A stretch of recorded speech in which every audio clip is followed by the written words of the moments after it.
네, 첫 코너는 한 주간 시청자들이 관심을 가졌던 MBC 관련 이슈들을 뽑아서 확인해보는 시청자 픽 시간입니다. 관련 키워드 먼저 살펴볼게요. 웃음 치트키, 역사구심, 최초 기록. 먼저 웃음 치트키라는 단어가 눈에 띄는데 이건 어느 프로그램과 연관된 키워드인가요? 네, 지난 6일 방송된 전지적 참견 시점 관련 키워드입니다. 이날 방송에서는 가수 강다니엘과 그의 웃음 치트키인 매니저가 함께 등장해서 이렇게 빵빵 터지는 일상을 공개했는데요. 아, 집 좋다. 바퀴벌레 많이 없겠다, 그럼. 근데 바퀴벌레는 밖에 사는 게 더 깨끗하다고 하더라고요. 바퀴벌레 자신이요? 네, 바퀴벌레 자체가 사람한테 잡히면 들어와서 씻는데요. 사람한테 잡히면 들어와서 씻는데요. 무슨 말이야? 이게 무슨 일입니까? 이제 그냥. 사람 손에 들었대요. 바퀴벌레한테는.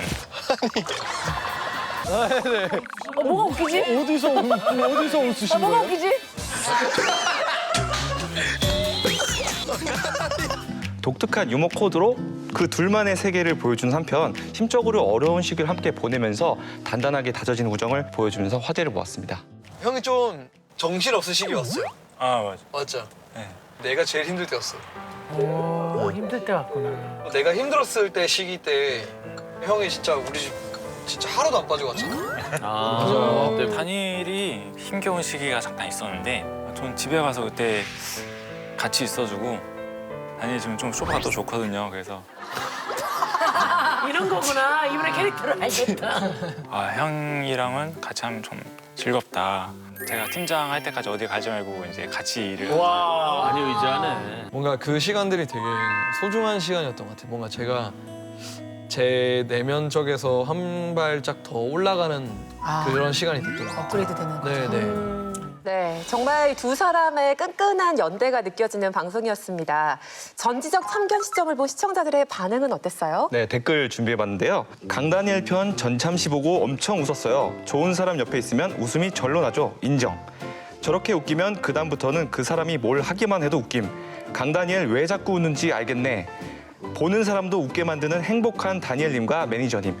우정 영원히 아름답게 이어가시길이라며 두 사람의 관계를 보며 웃음을 지었다는 댓글이 많았습니다. 네, 정말 웃는 장면을 보고 저도 같이 웃게 되는 그런 방송이었습니다. 위원들은 이번 전지적 참견 시점 어떻게 보셨어요? 매니저와 그 다니엘 씨 두 명이 나와서 신뢰와 깊은 유대 관계를 보여주는 것뿐만이 아니라 정동훈 매니저의 어떤 인간적인 면모나 그의 이제 프로페셔널한 면모, 그다음에 이제 그 스타와의 관계 이런 것들이 다양하게 그려졌는데요. 특히 이제 매니저의 유머 감각이 처음에는 뭐 저런 게 웃긴가라고 생각되는 측면이 있었지만 보면 볼수록 약간 빠져드는 그런 유머 감각이긴 했어요. 이렇게 평범하게 느껴지지만 의외성을 주는 면이 있었는데요. 가령 뭐 예를 들어서 바퀴벌레도 인간의 손이 닿으면 더럽다고 느껴져서 뭐 샤워를 한다 그런 얘기. 손바닥은 타지 않는다. 그다음에 뭐 다리를 건설할 때는 이렇게 한다. 이런 다양한 어떤 TMI를 알려주면서 시청자들의 어떤 관심을 끌었던 것 같습니다. 저도 공감하는데 처음에 보면서 저게 뭐가 웃기지 하면서 좀 처음에 저도 정색을 하면서 보게 됐는데 보다 보니까 신기하네 또 다른 얘기는 안 해줄까 이런 좀 몰입이 되기도 하고 이 정동윤 매니저가 자신의 경험담 위주로 이런 정보를 줄 수 있어서 참 좋은 형이다라는 느낌도 들었고요. 그리고 사람을 향한 순수한 애정을 좀 느낄 수 있어서 좀 따뜻한 하나였지 않나 그런 생각이 들었습니다. 네. 저는 저게 왜 웃기지 하다 끝까지 안 웃기네로 끝났어요. 예, 계속 이제 왜 웃지로 시작해서 잘생겼다로 끝난 방송. 여기서 보면 이제 강다니엘 씨 나올 때마다 거기 앉은 패널들이 왜 웃지? 왜 웃지? 이거 계속 편집해서 붙였죠. 그 다음에 이제 그 화보 찍을 때는 아 잘생겼다. 아 너무 멋있다. 아, 멋있다. 멋있다. 아따 잘생겼네 진짜. 신비로워. 본인도 알죠 멋진 거. 계속 외모 칭찬 외에는 별게 없었어요. 그러니까 정말 스타들 나오면 늘 그래요. 약간 잘생겼다. 너무 외모에만 이 패널들이 평가를 하는데 글쎄요, 그거는 좀 아닌 것 같아요. 그러니까 물론 아이돌 팬들, 저도 강다니엘 씨 굉장히 사랑합니다. 그렇기 때문에 이렇게 이야기를 하는 건데 좀 그런 측면에서는 다른 시각도 필요하지 않을까. 너무 이 팬덤을 강하게 가진 누군가 나오면 다들 이제 그렇게 하는 것 같아요. 네. 어쨌든 전민기 위원은 강다니엘 씨를 사랑합니다. 네.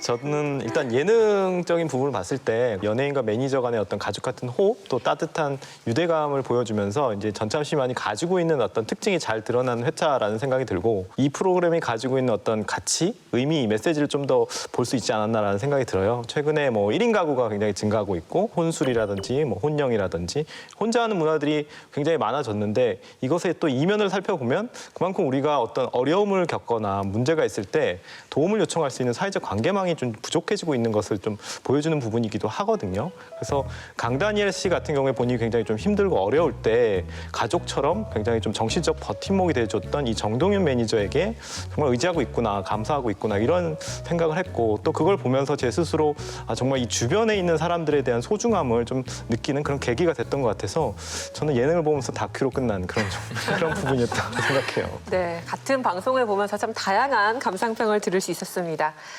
이번엔 다른 키워드 살펴볼게요. 역사 부심인데요. 이건 어느 위원이 준비하셨죠? 예, 제가 준비해봤습니다. 6월 7일 방송된 선을 넘는 녀석들 리턴즈 관련 단어입니다. 이날 방송은 유네스코 가입 70주년을 맞아서 한국문화유산 특집으로 꾸며졌는데요. 스페셜 게스트로 출연한 배우 정광열 씨가 함께해서 조선왕조의 종묘부터 또 허준의 동의보감까지 돌아보며 우리 문화재에 대한 역사 부심을 고취시켰습니다. 세계유산 종묘 비밀의 문을 활짝 열어보도록 하겠습니다. 우리나라가 유네스코에 가입한 지 올해 70주년이 되는. 네네. 그래서 그때가 1950년 6월 14일 날 우리가 이제 가입을 했는데 임진왜란이 벌어지고 선조가 돌아왔더니 서울이 다 불타버렸어요. 선조부터 시작해서 대원군까지 아무도 경복궁을 중건할 생각을 안 해요. 규모도 너무 크고 엄두가 안 나는 거지. 그럼 제일 먼저 뭘 복원했냐? 바로 종묘를 복원합니다. 석굴암 불국사와 해인사 팔만대장경 그리고 종묘 등이 세계유산으로 등록됐습니다. 나라의 왕의 선조들에 대한 제사는 이건 조선에서 가장 중요시 여기는 그런 부분이었기 때문에 이게 끊기면 유네스코에 등재가 안 되거든요. 근데 계속해서 조선왕조 500년간 제사가 이어져 왔고 지금도 제사를 의식을 진행을 하고 있다. 지금도. 5월 첫째 일요일인가 한다면. 아, 맞습니다. 네.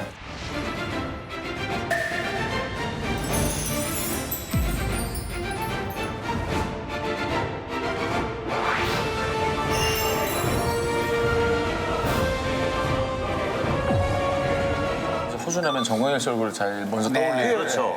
사실 초상화를 좀 보면 이분이라는 걸 좀 알아야 돼요. 그렇죠. 근데 약간 좀 눈 쪽이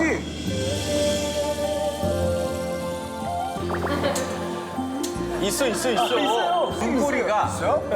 눈이 귀도 그렇고. 귀도 그러네. 귀가 진짜 닮았다. 아니 코도. 그러네, 코도 되게 닮으셨네. 철칙이 있어요. 이게 이제 그냥 막 쓰는 게 아니고 아무리 산삼이고 불로초라도 저 중국 베이징에 있는 거면 무슨 소용이 있냐. 이름을 우리말로 써라. 약초 이름에. 그게 굉장히 중요합니다. 굉장히 중요하죠. 대중들이 쉽게 우리말로 그 약재들을 사고 쉽게 접할 수 있게. 접할 수 있게. 독자성이네, 독자성. 자, 동의보감에 굉장히 중요합니다. 두견화와 백도홍으로 처방하여 이런 말 나오면 이게 뭔지 알아? 두견화가 뭐예요? 백두홍이 할미꽃이에요. 백두. 할미꽃이 진달래예요, 두견화가. 아, 진짜? 뭐 이런 식이죠. 알잖아, 지금. 아니까 이건 우리말로 써야 한다. 진짜 중요하네. 의학의 대중화다는 거죠. 의학의 대중. 네.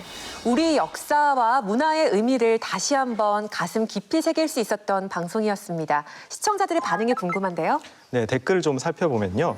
허준하면 정광열 배우님이 생각나는 건 어쩔 수가 없네요. 배움은 역시 좋아요. 허준 직접 연기하셔서 더 격하게 와닿을 듯. 이 프로그램은 국가적으로 보호해야 된다. 이처럼 드라마 허준에서 허준 역으로 활약했던 정광열 씨가 출연해서 반갑다는 반응과 함께 유익한 정보에 대한 긍정적인 댓글이 많았습니다. 네. 위원들은 이번 방송 어떻게 보셨나요? 선을 넘는 녀석들이 사실 예능이잖아요. 근데 저희가 보다 보면은 사실 교육적인 굉장히 유익한 부분이 많아요. 그래서 굳이 이 프로그램 보고 내가 웃어야 된다, 재밌어야 된다 이런 거를 이제 바라지 않아도 정말 그 스토리텔링이 재밌고 그 유익함 속에서 제가 좀 흥미로움을 느끼는 것 같아요. 또 그런 내용들이 익숙한 것인데 이것에 대한 새로운 내용들이 많아요. 예를 들면 뭐 종묘 사직 같은 것도 종묘는 아는데 사직은 뭐지라는 생각이 들 수 있는데 그런 내용들을 이제 잘 풀어주고 왕의 신주를 이렇게 모시는 곳이잖아요. 근데 사직에 사는 이 토지의 신을 얘기하는 거고 직은 이제 곡식의 신을 얘기하는 겁니다.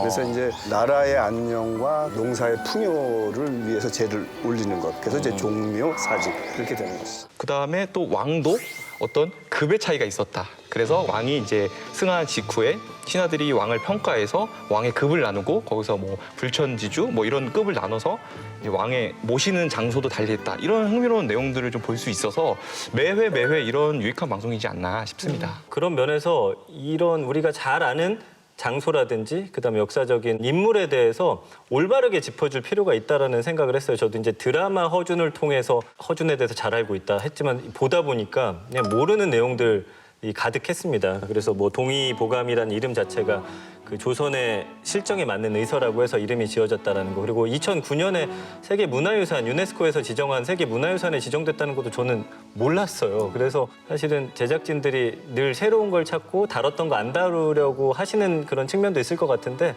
그것보다도 또 익숙한 그런 인물이나 역사를 이렇게 바로잡아줄 필요도 있다라는 점에서는 굉장히 좀 의미와 가치가 있는 그런 방송이었습니다. 저는 이 프로그램이 바로 공영방송이 이래서 필요하다라는 필요성을 보여주는 그런 대표적인 프로그램이라는 생각이 들거든요. 유네스코 세계유산에 등재된 우리나라의 어떤 문화재를 소개하는 부분도 좋았지만 이런 문화유산이 어떻게 등재되는지 그 기준이나 절차에 대한 정보를 얻을 수 있어서 굉장히 좀 유익했다라는 생각이 들어요. 예를 들면 경복궁 같은 경우에 우리나라 대표적인 문화유산이잖아요. 그런데 이 경복궁이 재건되는 과정에서 어떤 문화유산으로서의 어떤 완전성이라든지 또 진정성 같은 것이 조금 낮아지면서 결국적으로는 세계문화유산에 등재되지 못한 부분들도 어떻게 보면 좀 새롭게 알게 된 정보인 것 같아요. 그리고 최근에 그 뭐 코로나19 재확산으로 인해서 우리가 이제 야외 활동을 많이 못 하는데 저는 뭐 물론 TV를 통해서지만 아주 그 녹음이 짙게 드리워진 종묘의 모습을 보면서 좀 이런 아쉬움도 달래고 좀 반가운 느낌도 가질 수 있어서 좀 좋았던 것 같습니다. 그리고 이제 지금 이 시점에 이런 방송에 대한 어떤 의의를 찾아볼 수가 있었는데요.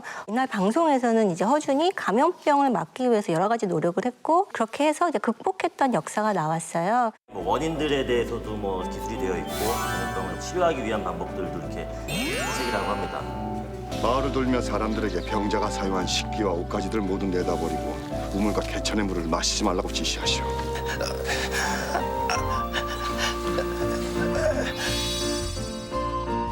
우리가 겪고 있는 이런 어떤 사회적인 현상과 유사한데요. 이런 극복의 역사를 미리 봄으로써 우리에게 힘이 되고 어떻게 헤쳐나갈 것인가 하는 용기를 주는 그런 방송이 되었다고도 생각합니다. 네, 익숙하지만 잘 몰랐던 역사 이야기를 매회 알려주면서 공영방송으로서의 역할을 하는 프로그램이다라는 의견이 있었습니다. 마지막 키워드 만나볼게요. 최초 기록. 이번 키워드는 어떤 프로그램과 관련됐나요? 예, 이번 키워드는 지난 7일 방송된 복면가왕 관련 단어입니다. 미스터리 음악쇼 복면가왕. 방패가 2연승에 성공했을까요? 아니면 진주가 승리하면서 2주 만에 또다시 새로운 가왕의 시대가 열리게 될까요? 129대 복면가왕을 지금 공개합니다.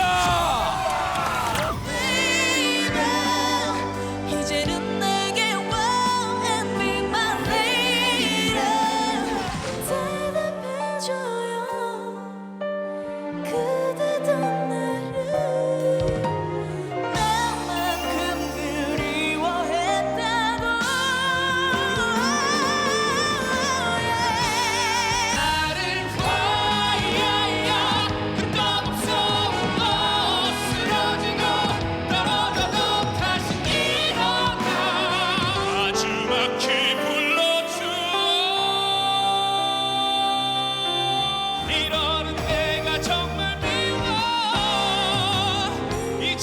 정말 잊어야지. 오늘도 살아갈 우리. 방패의 첫 번째 가왕 방어전, 도전자가 이길까요? 가왕일까요? 여러분들이 선택한 129대 복면 가왕은 바로 전남 진주가 이겼습니다. 이날 방송에서는 가왕 방패가 왕자에서 물러나고 도전자 진주가 새 가왕에 올랐는데요. 아쉽게 2연패를 놓친 방패의 정체는 뮤지컬 배우 최재림 씨로 밝혀지면서 복면가왕 역사상 처음으로 남자 뮤지컬 배우 가왕이라는 최초 기록을 남겼습니다. 네, 이 무대부터 정체가 공개되기까지 정말 반전에 반전을 선사한 회차가 아니었나 싶은데요. 시청자들의 반응은 어땠나요? 네, 댓글 살펴보겠습니다. 방패님 보려고 복면가왕 다시 보기 시작했는데 탈락해서 아쉽네요. 팝, 락, 성악, 트로트 매번 다른 멋진 무대 잘 봤습니다. 감사합니다. 늘 새로운 도전을 하는 그대를 격하게 응원해요. 탈락에 대한 아쉬움의 목소리와 함께 다채로운 무대를 보여준 최재림 씨를 향해서 많은 응원의 글이 쏟아졌습니다. 네, 위원들은 이번 방송 어떻게 보셨나요? 저는 이날 방송에서 사실 그 두 진주와 방패 두 가수가 성별만 달랐지 어떤 뭐 김현우풍의 방패라고 할까요? 그리고 진주 같은 경우는 쭉쭉 이렇게 내지르는 창법이잖아요. 두 분이 붙다 보니까 정말 용어상박의 대결을 본 것 같아서 재미있었고 특히 또 이날 방송에서 또 패널로 나오신 두 분이 또 소찬희 씨랑 소양 씨입니다. 네. 그 소씨 집안의 어떤 최강의 그 가창력을 지니신 두 분이 소씨예요? 그거는 이제 나중에 제가 한번 공부를 조사해 보겠고요. 두 분이 나와서 평가를 할 때마다 굉장히 저 레전드들이 이렇게 평가를 해주니까 두 분 다 워낙에 에너지도 좋지만 절제를 잘 하시는 그런 보컬이셔서 정말 투표하는데 너무 애먹었습니다. 방패 가왕님은 진짜 그 방패라는 말에 걸맞게 호흡과 이 밑에서 펑 울려지는 이 소리가 이 홀 안을 다 정말 쓸어버릴 수 있을 만한 어떤 파워력이 진짜 대단하신 것 같아요. 진주님은 목소리의 컨트롤이 정말 좋으신 것 같아요. 집중이 되고 평가에 신뢰가 간다 그런 느낌도 들었습니다. 저는 일단은 이번에 그 방패 무대를 좀 더 보고 싶은데 하는 아쉬움이 남았어요. 특히나 방패 씨가 저는 좋은 게 색다른 선곡, 어디서 좀 보기 힘든 곡들, 예를 들면 김동률 씨의 동반자라는 곡은 사실은 이런 경연 무대에서 한 번도 못 봤던 곡이거든요. 긴 세월 지나 그대의 흔적이 잃어도 이 세상 그 어느 곳에서 사랑만 준대도 행여라도 그대의 마지막 날에 미쳐 나의 이름을 잊지 못했다면 마지막히 불러줘.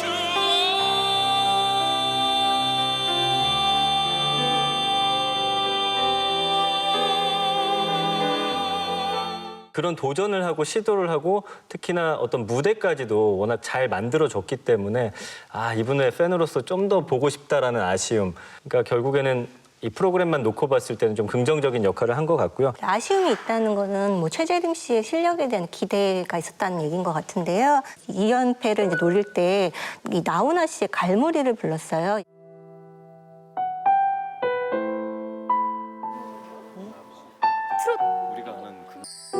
내가 왜 이러는지 몰라 도대체 왜 이런지 몰라 트로트를? 꼬집어 말할 순 없어도 서러운 맘 나도 몰라. 사실 보통 이렇게 오래 장기 집권을 하고 싶으면 조금 안전한 선곡을 하거든요. 많은 사람들에게 알려져 있고 실력을 많이 보여줄 수 있는 그러한 노래들을 하기 마련인데 의외의 선택을 했다는 것은 이 최재림 씨가 가왕을 지키는데 어떤 욕심이 있었다기보다는 다양한 장르에 도전하고 그럼으로써 자신의 실력을 보여주는 데 더 초점을 두지 않았나라는 생각입니다. 저는 이제 복면가왕을 보면 재밌는 게 최고의 순간은 이제 가왕이 새로 나타나는 경우도 있지만 전직 가왕이 어떤 패배를 하고 가면을 벗고 대중에게 자기 정체를 나타내는 순간이 더 많은 것 같아요. 방패는 가면을 벗고 정체를 공개해 주세요. 누구시지? 정체를 공개해 주세요. 이분은 바로 독보적인 카리스마로 무대를 압도하는 대체불가 뮤지컬계의 황제 최재림 씨입니다. 최재림 씨입니다. 대단합니다. 예. 그러니까 이처럼 어떤 승자보다 패자에게 좀 더 집중하게 하는 복면가왕만의 어떤 독특한 어떤 스토리텔링이 있다라고 생각이 들고 그것 때문에 사람들이 좀 더 복면가왕의 감동과 재미를 느낀다라는 생각이 들고요. 출연자들도 이 프로그램에 출연할 때 어떤 승패에 연연하기보다는 정말 무대를 즐기고 노래에 집중하고 있다라는 생각이 많이 들고요. 언제 탈락하더라도 탈락했을 때 어떤 아쉬움보다는 정말 재밌었다, 유익했다 이런 좀 긍정적인 반응들을 그래서 좀 많이 볼 수 있지 않았나라는 생각이 듭니다. 네, 앞으로도 복면가왕만의 다채로운 무대로 시청자에게 재미와 감동을 선사할 수 있길 응원합니다. 한 주간의 MBC 이슈를 살펴보는 시청자 픽, 다음 주에도 새로운 이슈들로 만나 뵙겠습니다.